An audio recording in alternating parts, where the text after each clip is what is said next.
Hi, Murray Avenue parents and guardians. My name is Evan Weisblatt. I'm the Director of Choral Activities and one of the general music teachers at Murray Avenue School.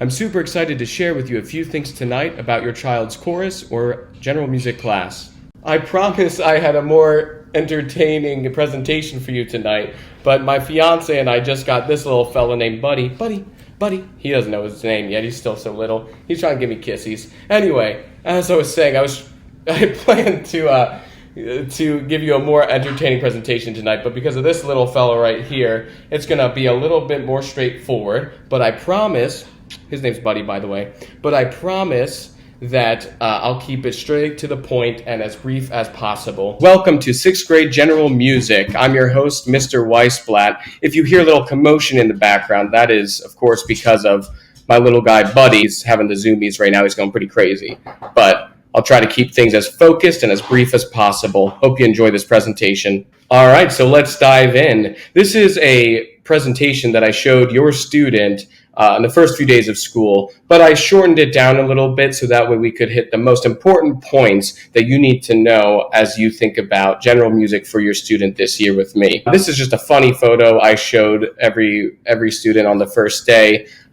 just so they could see what Mr. Weisblatt looked like when he was in middle school, because I think it's kind of funny. Yeah, so moving on. Nothing else I can really say about that. And this is just a collage. I'm going to keep moving my face out of the way. This is just a collage slide where I tell them a little bit about myself and my interests. I play guitar. I've played guitar for 16 years now, and I also play piano. I majored in voice in college, as well as, of course, music education. And here's some artists that I listen to. Pentatonics, Alan Stone, Chance the Rapper. Of course, I listen to, the Beatles, the Stones. I have a very wide taste in music, of course. This is my nephew, AJ. He is 3.5, and that's him with pasta fingers. This is my nephew, Benji. He is turning 1 on the 16th, so in just a couple of days, actually. I got engaged last fall in October, actually on October 13th. Easy date to remember. Of course, as you can see, it went well. Otherwise, I wouldn't be telling you that, because that would just, be awkward for me to say, hey, I proposed to my girlfriend and she said no, and here's a picture to prove it. Anyway, so our wedding is set for June, and cross your fingers for us that we can have large gatherings come June. Here's a couple of my family pets, and I also tell students that I, in the spare time that I rarely have, of course, enjoy a video game here and there, and then we can have a nice conversation about, what teams we like to use and so on. This is a silly picture of my cat, Daffy. She actually prefers it when her ears are in that position because, cats are weird. The students always get a good laugh out of that. Your student needs to know how they can be successful personally in music class. I call these their personal rules, and it's just simply to be on time, be nice, and to give their best effort.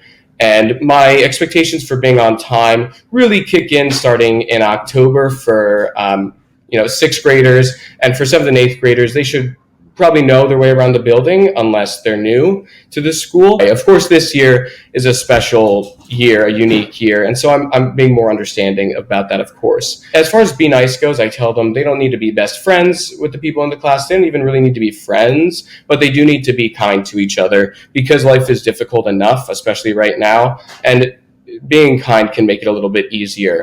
And then finally, for their best effort, I ask them to think about the student that they strive to be and what that student's best effort would look like, and then to match that, because the only way they can become the person and the student they strive to be is to actually start doing what that student or person would do. But I tell them that, of course, these 3 things do not have to do with being good at music. They are just simply 3 personal rules that if they follow them, then they will surely have a successful time in our class. And of course, music isn't about the pressure to get the best grade you can. If students feel like they want to get a really good grade, of course, I love that. But as long as we follow, thinking creatively and expressing ourselves and trying new things, that is what music is really about. And then I talk to our students about our class rules. Bring it down to 3 golden rules. Don't interrupt, of course. If we're in the middle of a song and we're drumming and have a good time and someone says, hey, did you know NASA's going to Mars in 2024? That's a nice fact, but not in the middle of a song. And then golden rule number 2, wait for the count in. So what does that mean? It means this: clap, go. Okay, and then usually everybody just doesn't know when to clap. It's a mess. But if I go 1, 2, ready, clap, and then the whole class knows when to clap, and they're like, whoa, that was crazy. And finally, if you play before I say, your instrument goes away. Obviously, I'm not going to be, super strict, right? I'm going to give students a couple of chances to get on board with the class, but if there's constant disruptions with the instruments, then I'll have to enforce that rule. And of course, students always understand that. What does your student need to bring to music every day? Chromebook and earbuds. That's it. But every single day, especially during these times, we're not going to be able to play as much live instruments because of sanitization and things like that. So we'll be leaning heavily on music technology, software, and games and activities and projects like that, which are equally, if not more, creative in some ways. Here's a quick overview of what your student will be learning this year in 6th grade general music. You will notice that there are about 4 topics listed here, not about. There are 4 topics listed here, and that is because I only see our 6th grade general music students once every 6 school days, so it takes a little bit longer to get through units and make them really meaningful.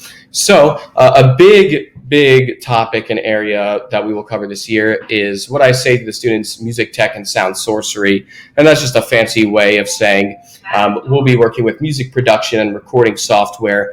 It's this program called Soundtrap. It's similar to GarageBand, and it's basically an entry-level program that allows students to, it really opens up a whole world for them of musical expression and creativity, and they get really excited about those projects, especially because they don't really need any music literacy to be successful and have a rewarding experience with these projects. Of course, we do cover music literacy to give students a well-rounded music education. We will also cover drums. Students love that unit because who doesn't love to hit a drum, right? And we have, of course, a way to make our drum unit COVID-friendly this year. We will also do just a little bit about sound waves so students can start to learn about, why does a violin sound one way but a trumpet sounds another way? We'll hopefully be covering some ukulele this year, and we'll, of course, see if there's a way to make that COVID friendly. And if not, of course, we'll have to wait until next year. As far as grades go, I don't stress so much to the students about the breakdown of their grades. This is more for you, so you know how I'm grading them. I just simply tell them that if they follow these personal rules that and they turn in their work, of course, then they can usually expect an A, unless there's an extenuating circumstance. Because again, music class, I don't believe is about the pressure to be the best. I believe it is about thinking creatively and expressing oneself. When you go into eSchool Home Access Center, that is what you're going to see. But again, as long as your student is following those personal rules and doing their actual best effort, we're gonna have a great time. So that's a little snapshot of the semester ahead in general music with me. Please be sure to join your student's Google Classroom for music. If for some reason you can't access the Google Classroom, please just send me an email at eweisblatt@lmtsd.org right here. I'll be sure to add you right away so you can stay up to date with what we're doing in class, all the exciting things we're doing to express ourselves musically. If you just want to say hi or you have a question, any reason you might need to contact me, please feel free to do so. And of course, this is the final slide I show them. My cat Daffy is back and she says, we're going to have an amazing year together. We're not going to let anything get us down. I hope you enjoyed this short-ish presentation. I hope you're excited for your students' experience in music with me this year. Take care and stay safe.